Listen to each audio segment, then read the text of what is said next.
오늘은 임플란트 외과적 수술에 대해서 알아보겠습니다. 지금까지 이야기해왔던 임플란트를 위한 잔존골의 양과 질에 대한 분류입니다. 왼쪽 그림이 브레네막 연구팀이 초기에 제시했던 임플란트 식립을 위한 남아있는 골의 양과 질에 대한 분류이고, 오른쪽은 그것을 조금 발전시킨 칼미 씨가 제시했던 골 양과 골질에 대한 분류입니다. 현재 많은 임플란트 수술 의사들이 칼미 씨의 골질에 따른 분류법을 사용하고 있습니다. 타입 1본 혹은 뒤원본은 거의 피절곤만으로 되어 있는 경우로 대리석, 참나무처럼 굉장히 단단한 본을 말합니다. 하악 전치부가 해당되며 태핑 드릴도 필요할 수 있고, 드릴링 시에 온도가 많이 올라갈 수 있어서 주술을 잘해 고리 온도가 올라가지 않도록 해야 합니다. 타입 2 혹은 D2본은 주로 피질골로 구성되고 해면골이 적은 소나무, 전나무 같은 단단한 정도를 말하고, 임플란트를 식립하기 이상적인 형태입니다. 요즘은 태핑 드릴을 잘 사용하지 않는 추세이기 때문에 탭 드릴을 사용할지는 제조사의 드릴 사용 수칙을 잘 보고 결정하고, 일반적으로 골이 단단할수록 임플란트 성공 확률은 높아집니다. 즉, 푸석푸석한 본보다는 단단한 본이 임플란트 식립하기에 좋습니다.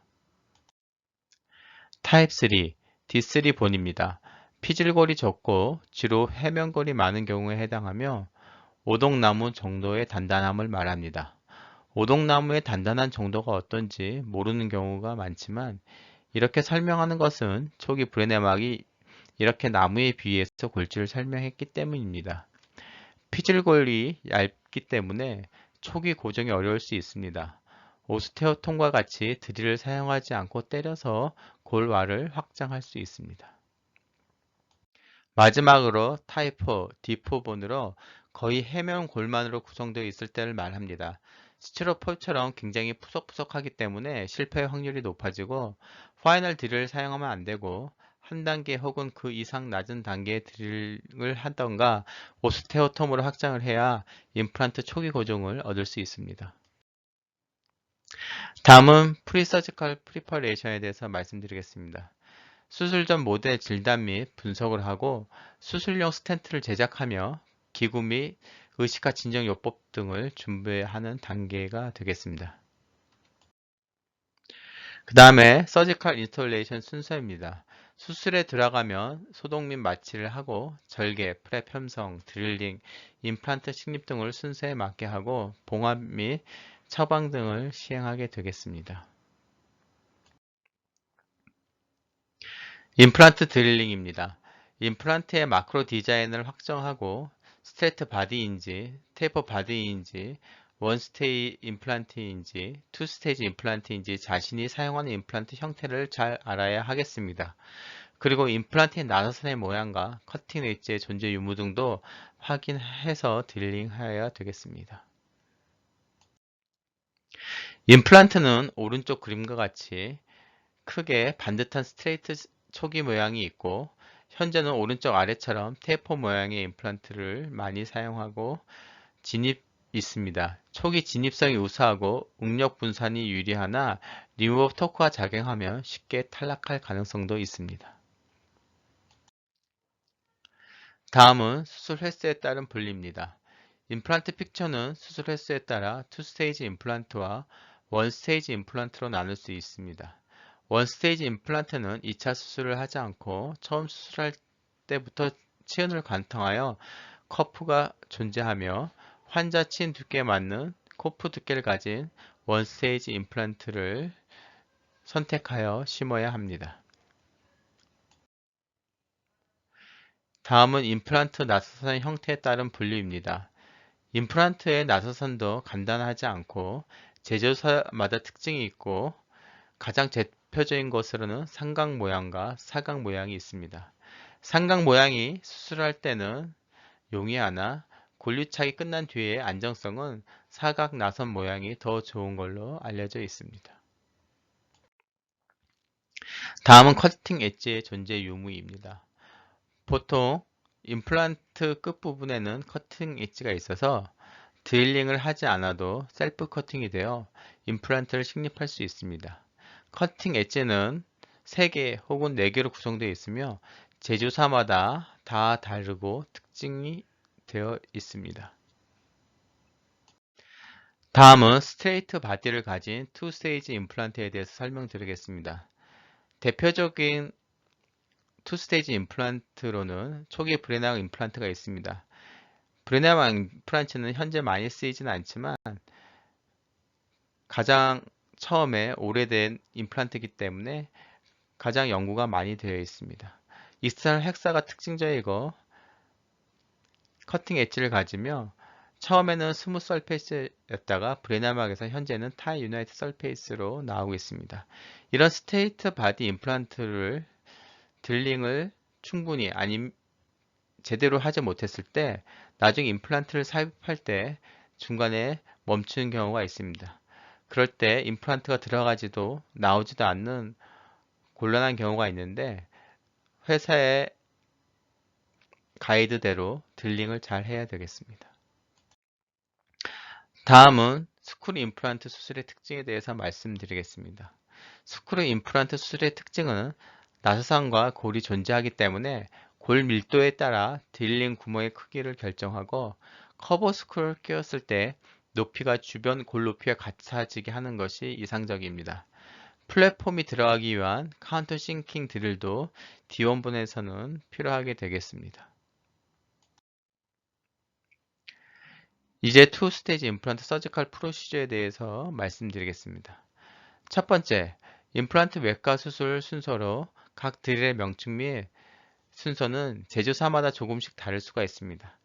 가장 대표적인 4.0mm 직경 및 10mm 길이의 임플란트를 식립하는 순서로 처음에는 랜스 드릴이나 라운드 드릴로 파일럿 드릴링을 형성합니다. 다음 D1, D2 본에서는 딜링은 순서대로 하고 다음 2mm 트위스트 드릴로 딜링한 후 뎁스 게이지로 길이를 확인하게 되겠습니다. 각 드릴의 길이를 나타내는 그림으로 각 길이가 마킹되어 있고 스탑 드릴도 그 원래 길이가 변동이 있을 수 있기 때문에 확인이 필요하게 되겠습니다. 그림같이 스탑 드릴도 1mm 정도 더 길게 만들어진 경우가 많아 주의를 요하고 특히 드릴 팁 부위 Y 디멘전이라는 드릴을 만들 때 생기는 팁 부위가 있기 때문에 하악구치부 딜링 시 신경 손상이 없도록 조심해야 되겠습니다. Y 디멘전의 길이가 오스템 4는 0.5에서 0.6mm 정도 되지만 바이 호라이즌 드릴은 0.43에서 1.35mm까지도 될 수 있어서 편차가 크기 때문에 반드시 확인해야 되겠습니다. 그 다음 8핀을 꽂아서 식립 방향을 확인하고 식립 방향이 틀릴 경우 사이드 커팅 드릴로 방향을 바꾸고 가이드 드릴을 통해 골 구멍을 확대해 나가게 되겠습니다. 그림에서 보이는 가이드 드릴은 스트레이트 바디 임플란트를 심을 때 주로 사용하는 브레네망 임플란트에서 나왔던 드릴로 앞쪽은 2mm 크기, 뒤쪽은 3mm 크기로 3mm 홀을 형성하게 되겠습니다. 다음으로 3.0 트위스트 드릴과 3.3 마킹 드릴을 사용하여 점차적으로 드릴로 골 구멍을 확대하고 딜링 시 열이 나지 않도록 주수를 잘 해서 딜링 해야 되겠습니다. 하악 전체부처럼 골질이 단단한 부위에는 카운터 싱킹 드릴도 필요하고 탭 드릴도 사용할 수 있습니다. 탭핑 드릴이 끝났으면 골와를 깨끗이 한 후 30rpm 이하의 저속으로 열 발생을 최소로 하면서 임플란트를 식립하게 되겠습니다. 지금 나오는 임플란트는 픽처 마운트가 없는 경우가 대부분이지만 그림처럼 마운트가 연결되어 있는 임플란트는 오픈 렌치를 마운트에 사용하여 임플란트가 역방향으로 돌지 않게 한 후 마운트를 제거하게 되겠습니다. 다음 커버 스크루를 체결하게 되겠는데 커버 스크루는 10에서 15 뉴턴 센티미터 정도의 힘으로 조여집니다. 식립 깊이는 임플란트 제조사의 지침에 따라서 식립하여야 되겠습니다. 이때 항생제 연고 등을 커브스크루낫에 도포하면 윤활 작용 및 밀봉 효과가 있어서 치유휴환증의 세균의 성장의 위험성을 줄일 수 있는 가능성이 있게 되겠습니다. 다음 봉합은 호리존탈 매트릭스와 인터럽티드를 병행해서 봉합해주면 좋게 되겠습니다. 다음은 국산 덴티움사의 임플란트를 한번 살펴보겠습니다. 덴티움사의 임플란트는 두 가지 형태로 나오는데 슈퍼라인과 임플란티움 두 가지에 대해서 일단 말씀드리도록 하겠습니다.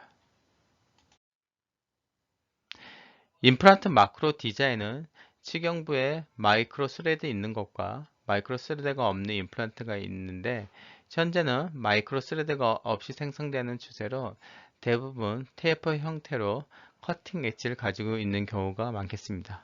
왼쪽에 보이는 임플란트가 마이크로 스레드가 없는 최신의 슈퍼라인 임플란트가 되겠고 오른쪽 임플란트가 초기 덴티움사의 임플란트 모델인 임플란티움으로 마이크로 스레드가 있게 되겠습니다.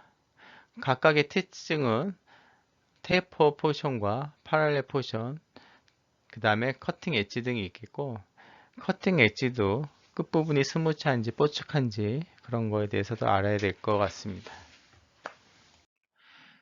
임플란트 픽처와 어버트먼트 연결은 주로 인터널 테이퍼 커넥션이 요즘 나오는 임플란트는 대부분이고 나사선 스레드 형태는 더블 스레드로 임플란트를 한 번 돌릴 때 두 개의 나사선이 들어가는 형태가 많이 있게 되겠습니다. 임플란트 중에 원 스레드 임플란트와 트리플 스레드 임플란트도 간혹 있기 때문에 자기가 사용하는 임플란트의 나사선이 두 개의 나사선이 들어갈 때 더블 스레드인지 아니면 세 나사선이 들어가는 트리플 스레드인지 확실히 알고 식립하여야 되겠습니다. 마이크로 스레드가 있는 모습은 아스트라 임플란트를 따라한 것으로 현재는 없는 것이 더 많이 생산되고 있는 추세입니다. 커팅 엣지가 있더라도 끝부위가 플랫한지 뾰족한지 나뉠 수 있고 술자는 이걸 잘 확인해서 사용해야 되겠습니다. 덴티움사의 가장 최근 임플란트인 슈퍼라인 임플란트 수술 가이드를 살펴보겠습니다. 일단 식립하여야 할 임플란트의 형태 및 표면 처리 등 특징을 잘 파악해야 되겠습니다. 덴티움사에서 나오는 슈퍼라인 임플란트는 테이퍼 바디로 SLA 설페이스가 되겠습니다. 하지만 테이퍼의 강도가 오스템의 최신 임플란트인 TSL보다 더 심해서 좀 더 빡빡하게 심기게 되겠습니다. 각 임플란트 회사의 직경 및 길이를 잘 확인해서 식립해야 하며 보통 가장 작은 길이는 8mm가 많고 옛날에는 11.5mm 임플란트를 많이 심었지만 지금은 조금 길이가 적은 10mm 임플란트를 가장 많이 사용하는 것 같습니다. 직경도 4.0, 4.5, 5.1 직경이 많이 사용되고 있습니다. 그리고 가장 적은 길이로 나오는 6mm, 7mm짜리 임플란트도 각 회사마다 있을 수 있는데 6mm, 7mm짜리 임플란트 심는 것은 조심해야 되었고 특별한 경우에만 식립할 수 있게 되겠습니다. 제조사에서 이야기하는 드릴 순서를 잘 따라서 드릴링해야 골에 열이 안 나고 임플란트를 잘 식립할 수 있습니다. 식립 깊이도 잘 확인해야 되겠습니다. 드릴링 속도 및 식립 토크를 잘 지켜서 드릴 순서대로 수술을 하여야 합니다. 수술을 그림으로 한번 보겠습니다. 대부분 정주부에 크리스탈 인시전을 시행합니다. 보통 하계에서는 링구알 버티칼 인시전을 해주지는 않습니다. 플랩을 거상합니다. 하악에서 링구알 버티칼 인시를 하지 않는 이유는 링구알 쪽에 신경과 혈관 등 주요 구조물이 지나가기 때문에 버티칼 인시전을 했을 때 많은 위험이 있어서 링구알 쪽의 버티칼 인시전은 되도록 피해야 되겠습니다. 덴튬사는 처음 드릴로 린넨만 사이드 커팅 딜을 사용했는데 보편적인 것은 아니고 앞에 설명한 대로 랜스 드릴이나 라운드 드릴을 처음 드릴로 사용한 경우가 많습니다. 덴튬사에서는 1000mm RPM 속도로 딜링을 하는데 제조사마다 조금씩 틀리지만 보통 1000에서 1200 RPM을 많이 사용하고 본이 열이 나지 않도록 천천히 딜링하는 편입니다. 즉 1000에서 1200 RPM을 한다는 뜻은 딜링을 천천히 해서 본에 열이 나지 않도록 하기 위함에서입니다. 두 번째 드릴 구멍을 역시 린넨만 가이드 드릴로 뚫기 시작하고 있습니다.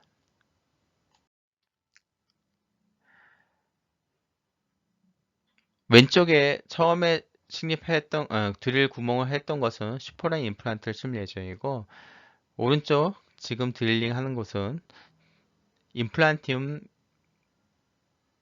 임플란트를 심을 예정입니다. 슈퍼라인과 임플란티움 두 개의 다른 픽처를 식립하려고 합니다. 사정면 직경의 10mm 길이로 직경과 길이는 똑같은 임플란트가 되겠습니다. 이니셜 드릴링 한 곳에 가이드핀을 꽂아 방향을 평행하게 맞춰서 골 구멍을 확대해 나가게 되겠습니다. 댐티움사에서는 트위스트 드릴이 아닌 린데말 사이드 커팅 드릴을 사용하는데 원래는 엔드 커팅 트위스트 드릴을 많이 사용하는 게 일반적입니다. 방향 및 위치가 맞게 골 구멍을 확대해 나갑니다.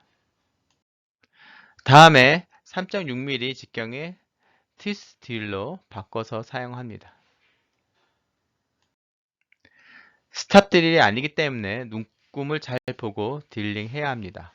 하악 같은 데서 잘못하면 하치조 신경에 손상을 줄 수 있습니다. 현재 덴티움사에서도 길이가 결정되어 있는 스탑 드릴이 나오고 있습니다.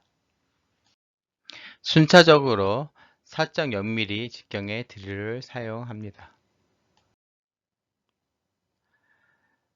드릴링을 하였을 때 아까도 말씀드렸지만 스탑 드릴이 아니기 때문에 드릴 깊이를 잘 보여야 되고 특히 트위스트 드릴의 앞에 드릴 팁, Y 디멘전 부분이 추가적으로 더 깊이가 발생하기 때문에 하악 같은 경우에 하치주 신경을 침범하는지도 잘 살펴봐야 되겠습니다. 그렇기 때문에 하악의 임플란트를 식립할 때 하치주 신경관의 거리가 최소한 2mm 정도 두게 계획을 하는 것이 일반적이 되겠습니다. 다음은 골밀도가 높다면 카운터 싱킹 드릴을 사용할 수 있습니다. 특히 하악 전치부 그리고 구치부에서도 카운터 싱킹 드릴을 사용할 수 있습니다. 보통 하악 임플란트 식립할 때는 카운터 싱킹을 사용하는데 각 제조사마다 조금씩 틀립니다. 덴튬사에서는 가급적 사용하는 것이 좋고 조금 헐거운 오스템 임플란트를 할 때는 카운터 싱킹을 사용할 때 좀 더 조심스럽게 사용해야 되겠습니다. 테이퍼 되어 있는 임플란트를 그 다음에 식립하게 되겠습니다. 첫 번째 부위에는 슈퍼라인 임플란트가 되었고 카운터 싱킹을 했던 플랫폼 부위가 본이 단단하면 식립할 때 어려울 수 있게 되겠습니다. 카운터 싱킹을 잘 해서 임플란트 식립이 잘 이루어졌습니다. 마운트가 없는 임플란트가 요즘은 대부분이기 때문에 임플란트를 식립하면 마운트를 제거하는 수거가 요즘 별로 없습니다. 드릴로 어느 정도 임플란트를 식립한 뒤에 다음에 핸드 라쳇으로 맞아 식립하게 되겠습니다. 그림처럼 임플란트가 골 마지날 본에서 0.5mm 정도 더 깊이 상립하게 핸드 라쳇으로 식립 깊이를 조절하여 식립하여 주게 되겠습니다. 이렇듯 덴튬사의 슈퍼라인 임플란트는 0.5mm 하방에 식립하는 것을 제조사에서 추천합니다. 식립된 모습입니다. 식립한 임플란트에 가드핀을 체결하여 거기에 맞게 후방 임플란트를 식립합니다. 이렇게 가이드핀을 식립되어 있으면 거기에 맞게 임플란트 골 구멍을 형성할 때 방향 및 위치를 잘 참고할 수 있게 되겠습니다. 드릴링 순서는 앞에 임플란트를 식립한 방법과 유사합니다. 카운터 싱크까지 골을 형성한 곳에 임플란트 후 임플란트를 식립합니다.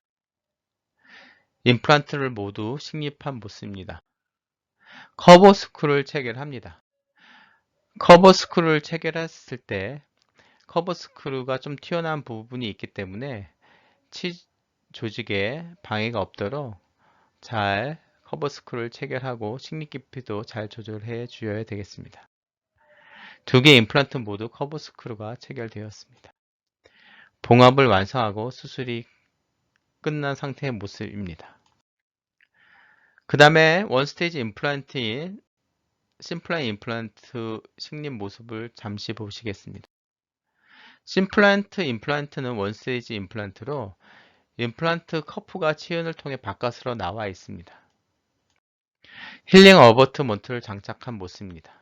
즉 원스테이지 임플란트는 한 번 수술로 2차 수술까지 다 끝나기 때문에 좀 더 편할 수 있지만 마지날본의 흡수 같은 것이 혹시 발생할 가능성이 적지만 있습니다. 보철물까지 완성된 모습입니다. 오늘은 임플란트 식립 수술 방법에 대해서 알아봤습니다. 여러분 수고 많으셨습니다.